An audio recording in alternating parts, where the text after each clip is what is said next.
All right, as we build up to the B20 South Africa Summit 2025, the first of its kind led from the African continent, we explore what inclusive growth truly looks like when people, not just institutions, shape it. As South Africa leads the G20's official business track, the B20, one question defines this moment.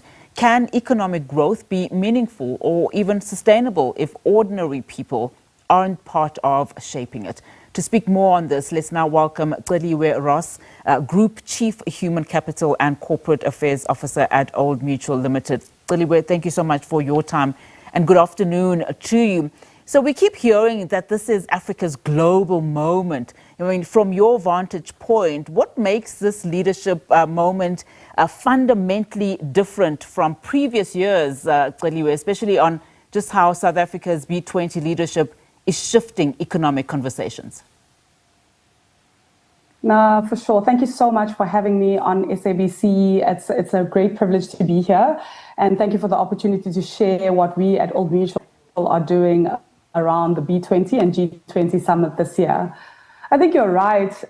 We really are seeing this B20 as a watershed moment. Never in mine or your generation is this going to happen again. So we really want to use the B20 to bridge what is a long-standing gap, we feel, which is the distance between global policy conversations and the everyday realities of ordinary South Africans. Because for too long, we have the decisions that shape the cost of living, access to jobs, or opportunities for small businesses, for example, that are discussed in boardrooms and at WEF and all sorts of places that seem inaccessible, that are far removed from our communities and from the realities that we live with. So this year, as Old Mutual, we're changing that. Through the Add Your Voice campaign, we're getting ordinary South Africans to leverage our access to the B20 and participate in that process via simple platforms like WhatsApp and Facebook. And people are sending us voice notes and sharing what holds their communities back and also what would make it easier for them to grow a business, for example. And these insights aren't staying in the margins. They're being carried into B20 by ourselves, into the task forces to make sure that at our stand, we are playing these messages over and over and making sure that policymakers are hearing them directly from South Africans. Yeah. And I want to touch on that point then, you know, just staying with the citizens. I mean, the summit does come at a time when members of the G20, as we've been hearing, are grappling with challenges, one being economic inequality. So how important was it that one of the shifts in this year's B20 was, you know, taking policy conversations out of corporate boardrooms and into those communities? I mean, what drove this particular approach? And what surprised you, you know, when you started listening to everyday South Africans? Yeah, I think for so many people, they're watching on SABC and all sorts of other platforms, seeing global leaders arriving in our country, having conversations. But I can also imagine, I know even for me, that you are wondering what are these conversations about and how can we start to influence those conversations because we have a different lived reality in our own country. I think also the important thing is we know that like corporate citizenship and active citizenry actually in South Africa is a very real thing. If you think about the June 16 uprisings, those were active South African citizens who took a stand.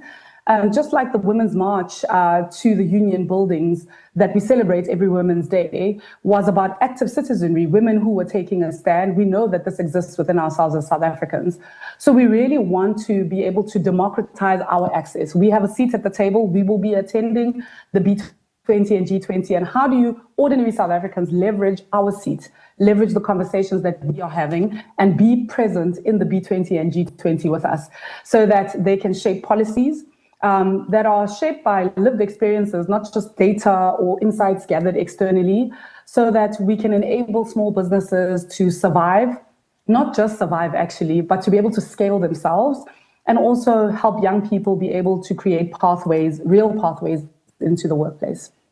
You know, terms like inclusive growth, they can sound a bit abstract, you know, in practical terms. When growth is inclusive, what does that look like in a South African township, a rural farming community, or even a digital startup ecosystem or company? It's a great question. I think for us, the way that we think about inclusive growth is an economy where people aren't just beneficiaries, but they actually are contributors into it, leveraging what it is that we do day to day to contribute to the economic prosperity of South Africa. So it's enabling communities to be able to define the solutions to the problems that they face and not just be receivers of solutions. And so for us, economic growth is what reflects the hopes, the challenges, and the ideas of all South African citizens, not just the priorities of large institutions or governments. So, I mean, our conversation is happening before the B20 Summit this week.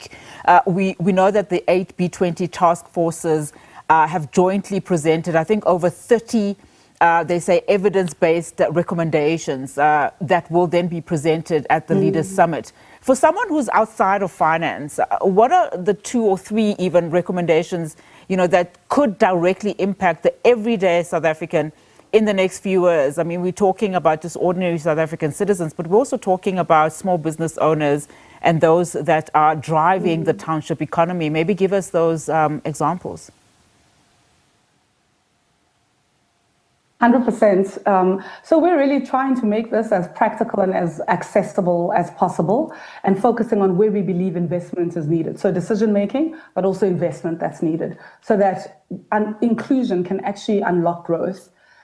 For us, there's 3 main sectors that stand out. Those are, as you said, small businesses, so SMEs and township enterprises. We see these as the engines of employment, but also they lack access to capital and to opportunities and markets. So we believe that we can create that opportunity for them. The second one is around digital infrastructure. It's one of the focuses that came out of the B20 recommendations because technology is really no longer optional for all of us. So digital inclusion can drive productivity, it can drive innovation and the participation of young people for sure. And then the last one is the green and climate resilient industries. So this is where we believe the next wave of jobs and employment creation will come, where global investment is really being targeted, particularly in energy, infrastructure, and manufacturing. I want to talk about the role and responsibility of, corporate South Africa beyond a G20. For one, is, corporate South Africa ready for model of growth that is not only extractive, as a lot of people are criticizing, but one that's genuinely co-created with communities, as the B20 has, actively been trying to seek?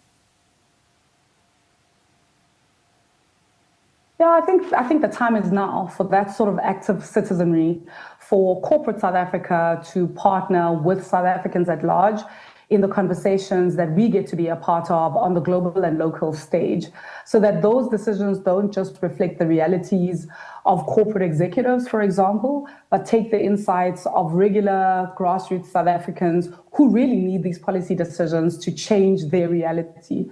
And we believe through simple campaigns like Old Mutual's Add Your Voice campaign, it's a very simple, actually, but powerful mechanism where South Africans can engage with us directly, where they can send us voice notes or messages or videos about what matters to them. We're trying to unlock, as I said, active citizenry, this muscle that exists in all of us as South Africans, so we can unlock conversations about the cost of living, about unemployment, about access to capital and finance, about barriers to growth, barriers to financing, and barriers to inclusivity. We will gather all of these insights, distill them, and then feed them directly into the B20 task forces where we as Old Mutual will be participating. And these insights will definitely inform our recommendations on aspects like employment, on digital transformation and trade. And they're also going to be played back, actually, at the B20. They'll be shared with delegates. They'll be amplified through the media. We'll basically be using our voice and our access to create an opportunity for South Africans to benefit from the same thing. All right, Celiwe, let's leave it there for now. Thank you so much for your time and unpacking all of that for us. Celiwe Ross is a Group Chief Human Capital and Corporate Affairs Officer at Old Mutual Limited.